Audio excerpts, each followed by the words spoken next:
did it on the first take.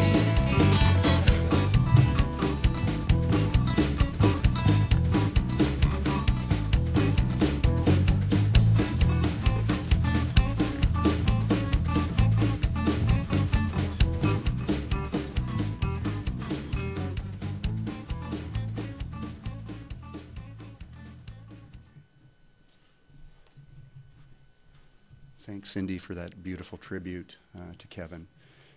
I'd like to now introduce Kevin's brother, Tim, to read the eulogy. Tim, it's all yours.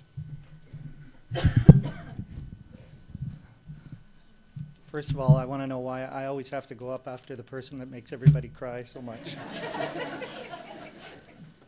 Cindy, that was beautiful. I just wanted to start by saying, isn't it just like Kevin to leave the party early and leave us all wanting more? For those that don't know me, I am his baby brother, Tim. I think I've met almost everybody here. Certainly heard about everybody else who's here through Kevin. I've been fortunate enough to have him by my side for 43 years. And I won't have the pleasure of his company for the rest of the trip, but I know he's nearby. And I have enough great memories to last me until I see him again.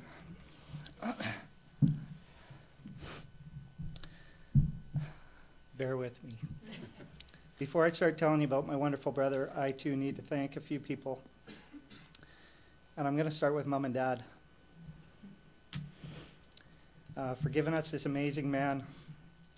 I also want to know how very sorry I am for your loss. I know how hard it was for me to say goodbye to my brother.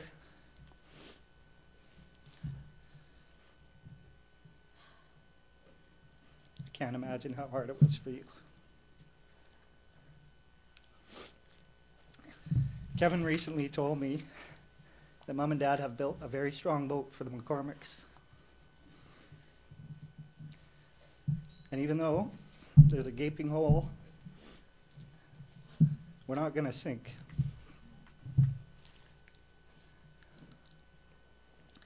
You've both been very strong for Kevin and for us, and you taught us to be strong too. Never surprised me that he was so brave, because I know we got a double dose of courage from you. Cindy, I want to thank you for dedicating yourself to caring for his every need for the past couple of years. We would never have had him this long if it wasn't for your constant care and devotion. You gave up everything so that you could look after his every need, and we will never forget that. I also want to thank my sisters Jen and Patty, who, along with Cindy and I, spent a lot of Kevin's final hours holding his hand and providing comfort.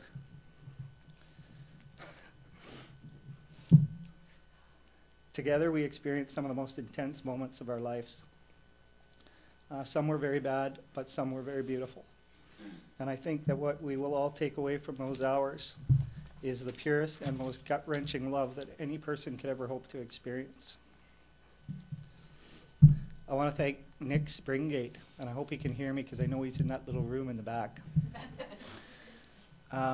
Nick, what you've done with the website and the tributes and the historical video archive that you have saved forever for Kevin was such a gift to us all, friends, family, everybody. It's a treasure that we can go visit him when we need to.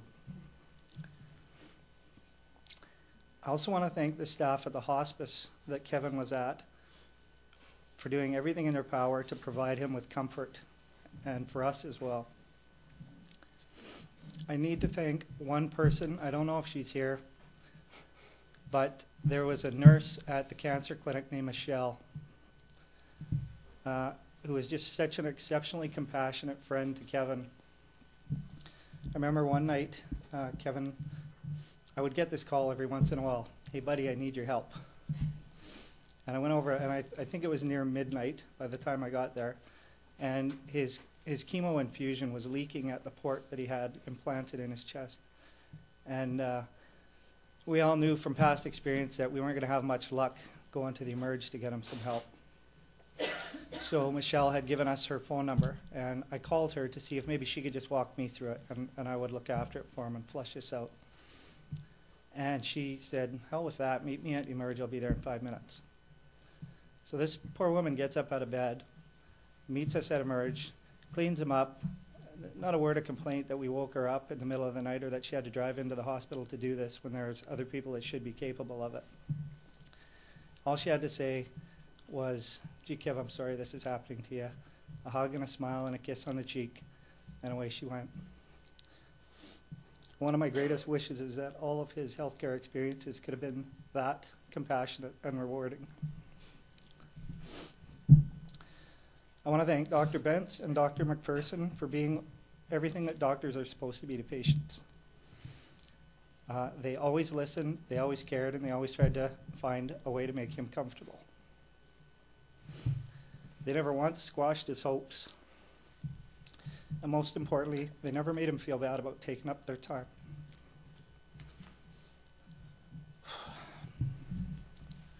One last important thank you to my wife and my boys, Dylan and Joel, for sharing their daddy.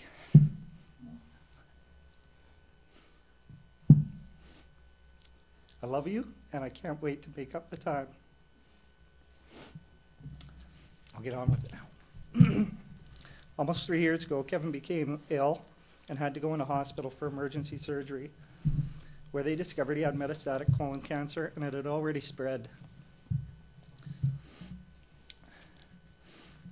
He decided for the very first time in his life that he would use that line, "Hey buddy, I need your help." He wanted me to accompany him to see the surgeon for follow-up because he knew I would understand the alien language that he was speaking. And this was the start of a very strange adventure for Kevin and I.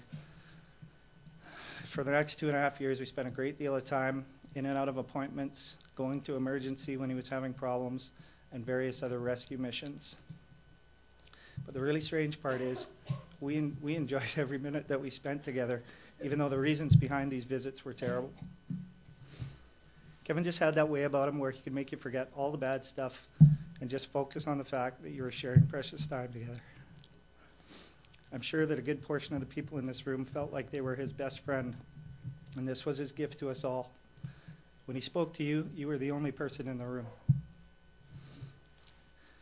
He was an amazingly unique person, never wavered on his commitment to be brutally honest to us. But he never judged us. He simply accepted us as we were, and he loved us ferociously regardless of our flaws.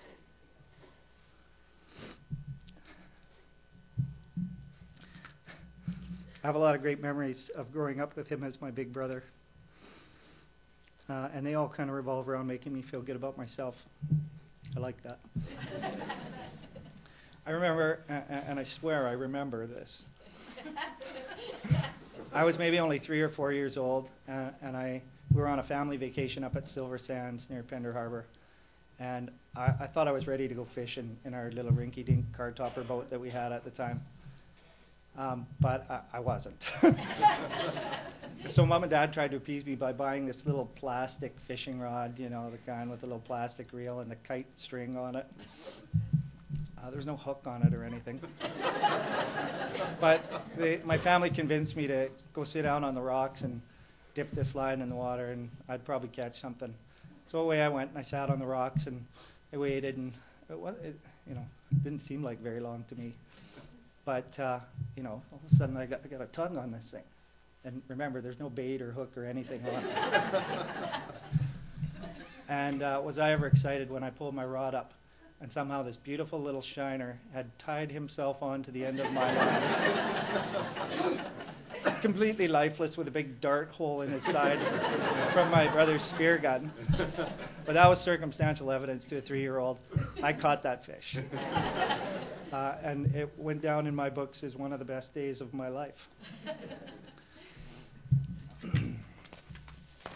I also remember, maybe only about 5 years later, being quite devastated when Kevin asked me to come and sit down on the bed with him to tell me he was going to travel and that I needed to look after my sisters while he was away. He told me he was going to be away for a year, and being only 8 years old, that seemed like a hell of a long time. It was an eighth of my life. I thought, God, what am I going to do without him here to look after me? Again, I was 8 and a bit of a squirt when he left, but even though he came home once in between, he was away for quite a long time altogether, and it wasn't until I was 13 years old when he finally returned for good. And I'll never forget the look on his face when he walked in the door, because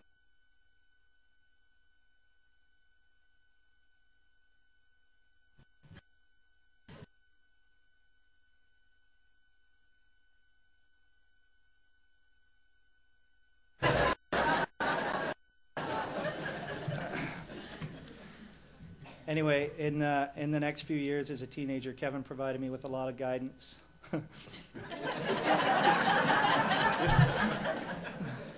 Most of it I was after. Some I wasn't, but all of it valuable. Like, he taught me the right way to break up with a girl. He taught me how to not be an idiot when I drink. And he told me what music I must listen to and what music I must avoid. It was also around that time that Kevin started to introduce me to a select group of his friends. And it was because he wanted them to be part of my life as well as his. And those friends are a gift that I have come to appreciate a great deal. Another very fond memory I have of Kevin is when we were getting ready for my own wedding. And we were in the back of a church. Kevin was my best man. We were in the back of a church, and he led me over to this full-length mirror and stood me in front of it, and he stood behind me and made sure I was okay. But he just leaned over and told me that hearts were breaking all over Coquitlam that day because I was no longer available. And I remember immediately thinking, he's giving me too much credit. He must think I have the same gift that he does. But I've never met anybody with the same gift that he had. Cindy, apologies, but man, I still marvel at the effect this guy had on women. Enough said. Another important memory I have of Kevin is when he first learned that he had terminal cancer, and he was going to be fortunate to live another 1 to 5 years. You know, I was sitting right beside him when the doctor said it, and I was looking right at him, and no sign of fear. You know, it's going to stick with me forever, the look on his face. He was just okay with that. I learned later that he did have some fears, but they were for us. He told me that the first thing he said when he finally did speak, as we were going to the car, is, how am I ever going to tell Mom and Dad? That became my job. By the way, I was the guy in the bathroom who always took the hit, too. Starting to see a pattern only right now. He didn't remain quiet in the car for long either, because once again, out came the line, buddy, I could really use your help with something important. He said, I need you to find my son, Damien.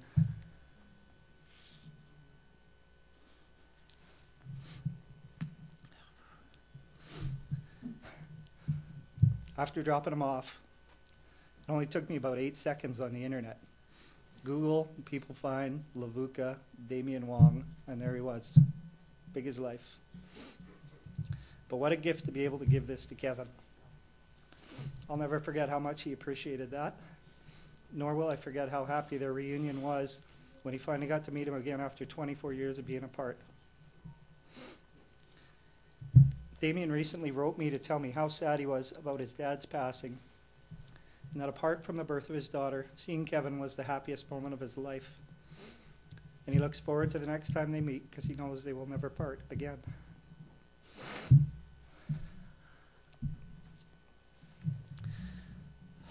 Aside from my memories, I know nearly everyone here has shared in his life and has some amazing stories to tell. And I hope that when we get to the wake after at the Spike, which I hope you will all join us for, that you'll find the courage to get up and share. And don't worry about embarrassing them. Please. As I prepared to do this, and I know it's not a traditional eulogy that I'm giving, but Kevin wasn't a traditional guy. I was very overwhelmed with how much I miss him and how much I wish I could have hugged him one last time and told him how much I love him and how proud I was that he was my brother. But I know these are selfish thoughts, because he already knew. And he knew what you were thinking about him as well. I do want everybody else here to know that you made me proud, Kevin, because you were such an amazing artist. I love to watch and hear you play. You made me even more proud.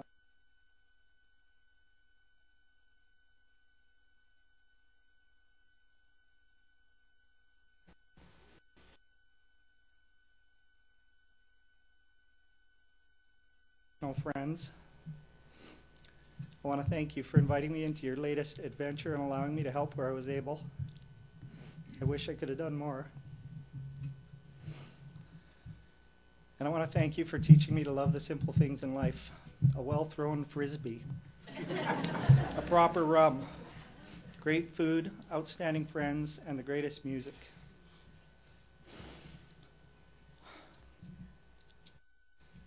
I want to thank you for sharing your wishes with me and trusting me to see that they were carried out. And I promise not to let you down.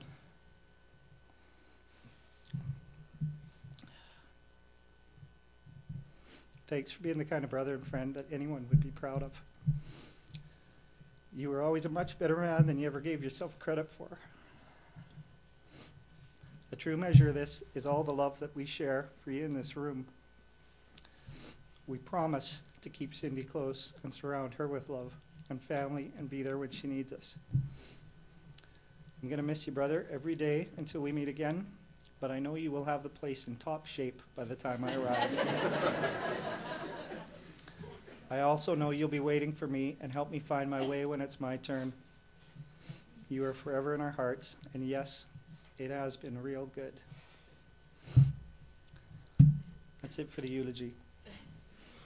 I just want to introduce a video that's coming up, and following this video, we're going to wrap this thing up, and hopefully all of you can join us down at the wake. This is a video that Nick and I put together with the help from a lot of people of photos and video footage, and it was a real labor of love. It took us a few months to do this, and it was a hard thing to make, especially when Kevin was still here. But I know I never would have been able to do it after the fact. I want to thank Nick for helping make this a reality. Now, immediately following the video, there's going to be a song coming on, and our friends from the chapel are going to clear out this section so that we can set up a receiving line for anybody that wants to come by and say hi to the family. Don't feel obligated. It's just if you want to do that, that's fine. And the doors will open up to the back, and you'll all be led out by a couple of pipers. Okay? Thank you.